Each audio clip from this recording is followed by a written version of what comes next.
I now call upon Honorable Thandi Moraka, Deputy Minister of International Relations and Cooperation, representing the host government. President of the Pan-African Parliament, Your Excellency, the Right Honorable Chief Fortune Charumbira, members of the Bureau of the Pan-African Parliament who are present here today, our guest of honor, Her Excellency Lady Justice Imani Diobut, the Judge President of the African Court. Madam, we honor you. Dr. Beryl Beekman, Board Chairperson for African Union Diaspora 6th Region High Commission Council, the daughter of the soil who came here and addressed us donned in our African outfit. Thank you very much for coming.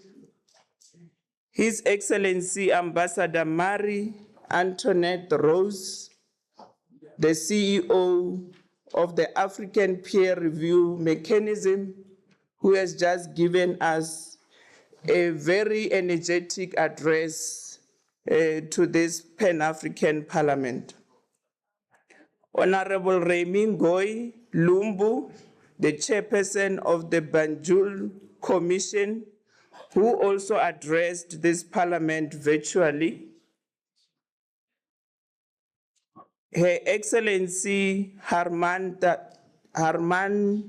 Jarar, the Ambassador of Palestine. Madam, we thank you very much for your energetic address also on behalf of the people of Palestine.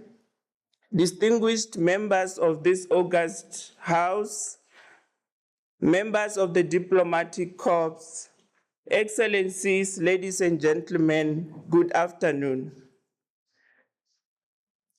Honorable President, it is indeed an honor and a privilege for me to welcome all of you on behalf of our host government, the Republic of South Africa, to this important opening of the 4th statutory sitting of the permanent committees of the 6th Parliament of the Pan-African Parliament.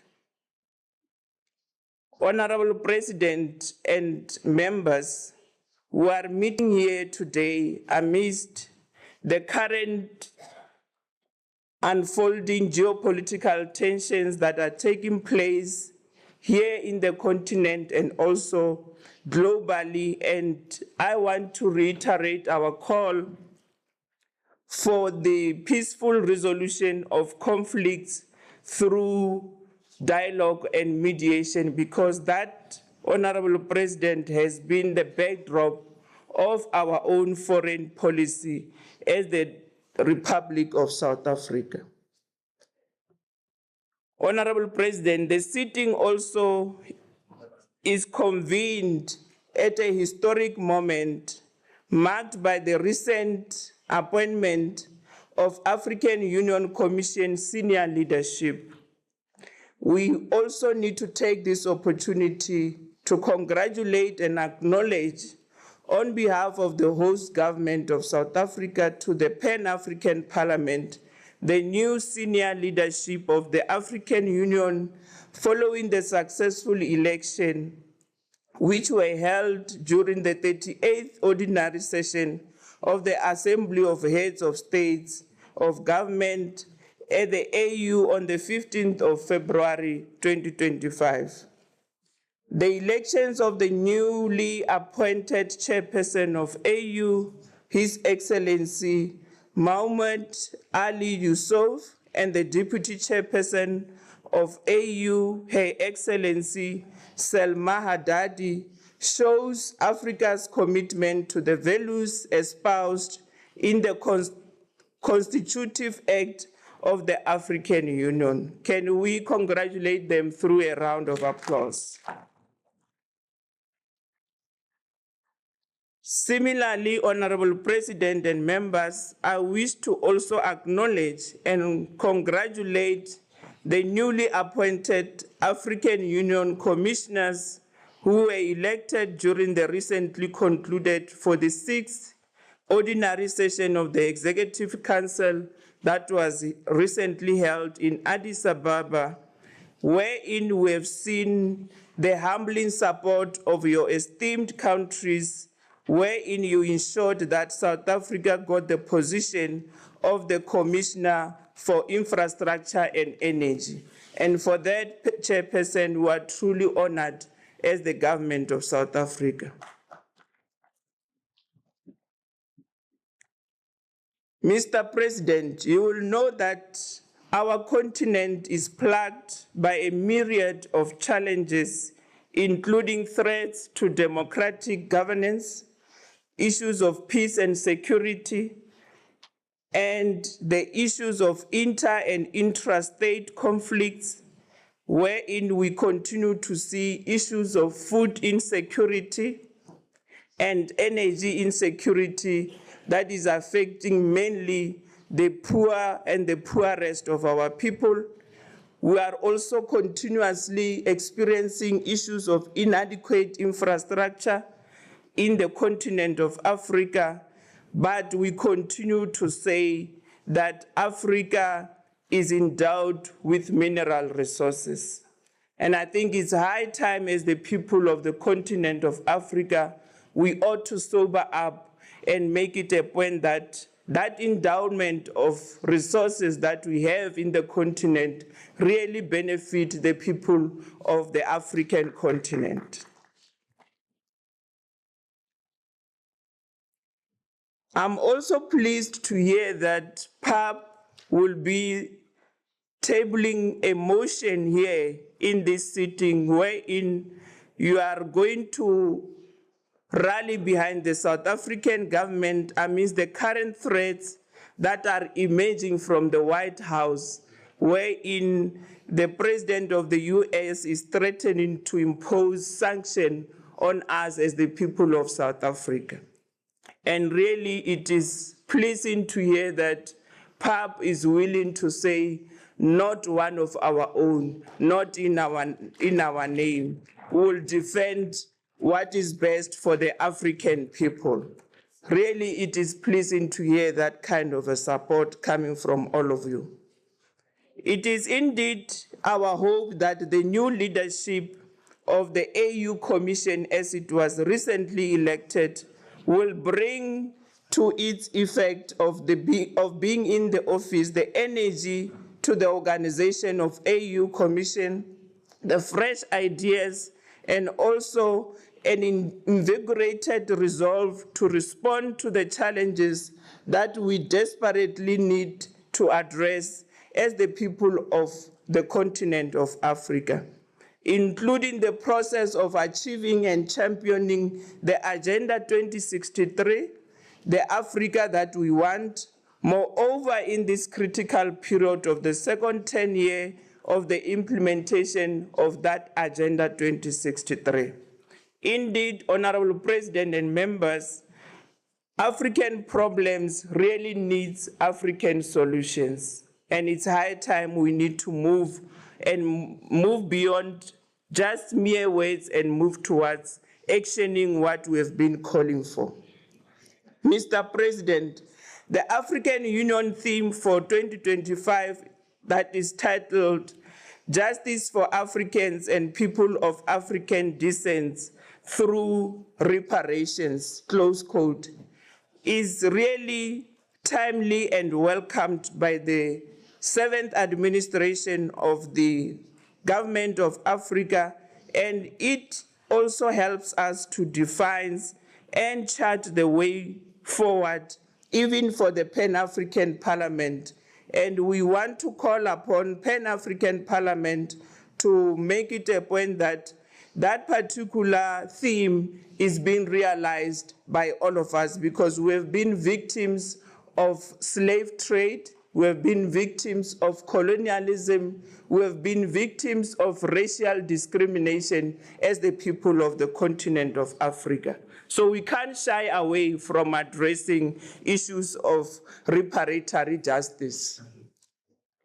Honorable President, I wish to make it clear here that the time to comment on numerous initiatives on reparatory justice that has to be undertaken by the Organization of African Unity and the AU respectively, spanning from the first Pan-African Conference on Reparatory Justice that was held in Abuja, Nigeria in 1993, ought to be delivered by all of us, irrespective of where we're coming from.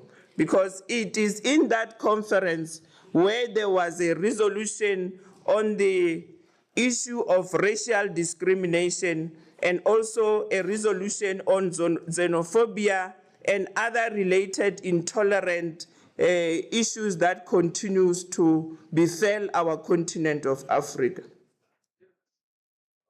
President, we are pleased as the government of South Africa that under your leadership, the Pan-African Parliament will contribute to a concrete proposals towards the advancement of the reparatory agenda for Africans and the people of African descent, which will be occasioned by the transatlantic slave trade and also slavery and apartheid and colonialism and neoliberal tendencies that were bestowed on us by the superpower house that used to operate during those times. Mr. President, the Executive Council and the Assembly has adopted several critical decisions which will see the work of the Pan-African Parliament elevated in this regard. And let me applaud the House and in particular your sterling commitment and the leadership alongside the Bureau to ensure that critical issues affecting the Pan-African Parliament are raised at the Executive Council. Your consistency, Mr. President, in engaging the Permanent Representative Committee, which is your PRC, has ensured that a progressive decision is adopted by the Executive Council. Can we give them a round of applause? Mr. President and members, one of the decisions of the Assembly has been a request for member states to implement the theme of the year in their respective countries, and also to make available adequate resources for the implementation of the theme of the year at the national level. It is indeed in this respect that South Africa will also be playing its meaningful role in terms of the implementation of the theme and also sharing of its experiences, including partnership with the 6th region in the continent of the Africa and also in the context of the reparation theme that we have all adopted. For this part, Mr. President, South Africa has fully committed to this endeavor, and our foreign policy, as led by our own President, His Excellency, Mr. Cyril Ramaphosa, is grounded on the ideals of Pan-Africanism and the further wish to advance South Africa's relations and also multilateralism together with the African Union Commission. Mr. President, in a landmark decision, the recently held Assembly of Heads of States and Governments that has adopted the African Union Convention on Ending Violence Against Women and Girls as an instrument which aims to address the scourge of femicide on our continent and also engage men and boys in preventing this kind of violence from taking place. This is a positive step towards a process wherein we are going to ensure that everyone who lives in our continent is safe and secure. In this respect, Mr. President, we look forward to the long outstanding matter of the hosting of the Women's Conference by the Pan-African Parliament during this year, 2025. Finally, Mr. President, we ought to share with you the momentous occasion of South Africa's presidency of the G20 under the theme Solidarity, Equality, and Sustainability. Mr. President, the G20 presidency of South Africa presents an opportunity to work in a collaborative manner and also work closely with the African Union in the priority areas that we have all set for ourselves, which are directly aligned to those of the AU's priorities. And we want to urge you that all of you, as the people of Africa, consider yourselves as the presidents of the G20. It is our own collective effort. With these few words, Mr. President, let me wish you and the entire Bureau of the Pan-African Parliament and honorable members a very best and successful deliberations and debates in the coming few days. And I want to welcome you to our beautiful land of South Africa. Thank you very much.